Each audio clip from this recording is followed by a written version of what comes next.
Bom, depois de muito me questionar sobre se eu continuaria com esse quadro, eu decidi que eu realmente continuaria.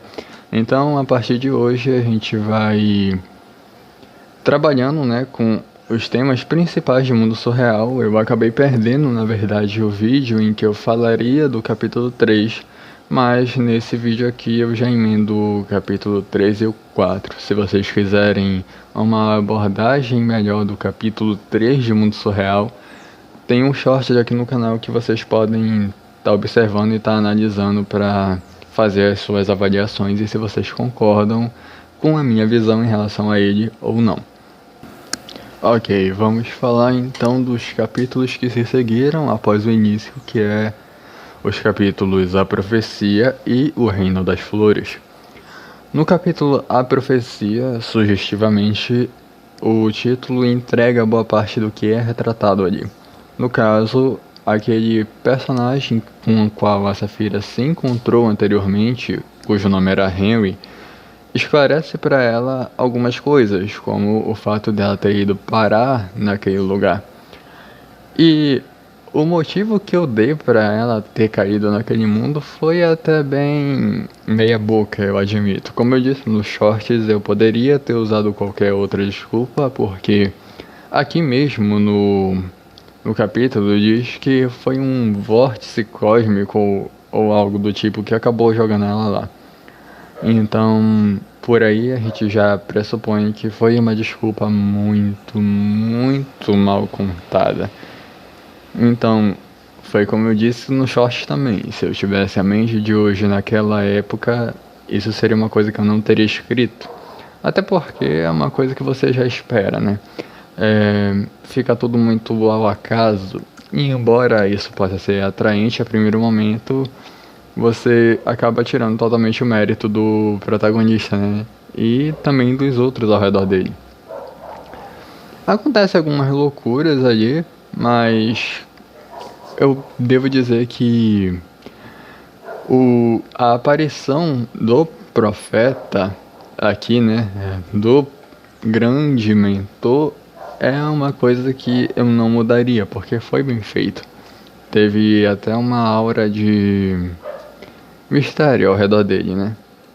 Como eu disse no último vídeo, o Sonho, que é o grande mentor aqui, ele vai mostrar que a profecia ela é real e que ele tinha visões enevoadas do futuro. A aparência dele também dá um aspecto mais misterioso e era uma coisa que eu realmente não iria retirar dele. Mas enfim, o capítulo ele finaliza com uma certa tensão, onde a gente não sabe se a protagonista vai ou não aceitar a proposta de ser a grande salvadora desse mundo.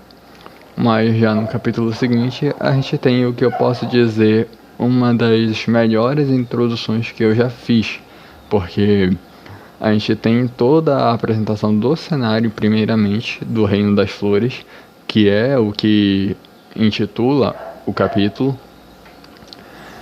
E no meio do Reino das Flores a gente vai mostrando um pouco do que realmente existe ali e qual é a gravidade da situação na qual esse mundo foi afundado. E é justamente ali que a gente mostra os 3 novos personagens que aparecem, que são justamente os 3 nômades. Particularmente eu achei eles personagens muito mais interessantes do que os próprios 2 protagonistas, porque de alguma forma eu consegui fazer com que esses personagens, esse trio de personagens, não fosse tão unidimensional, não tivesse apenas um objetivo. Eles têm ali várias camadas, cada um com seus dramas, cada um com seus objetivos e principalmente, sem deixar de lado, cada um com as suas personalidades distintas. Eles aparecem ali e a gente já entende qual é a habilidade de cada um deles. E que eles são sobreviventes inatos, né? Eles conseguem lidar ali com uma criatura que habita pela região e conseguem até vencer ela com uma certa facilidade, mas a gente vê que não foi facilidade de verdade, foi todo um grande trabalho em equipe e um uso de estratégia por meio de armadilhas.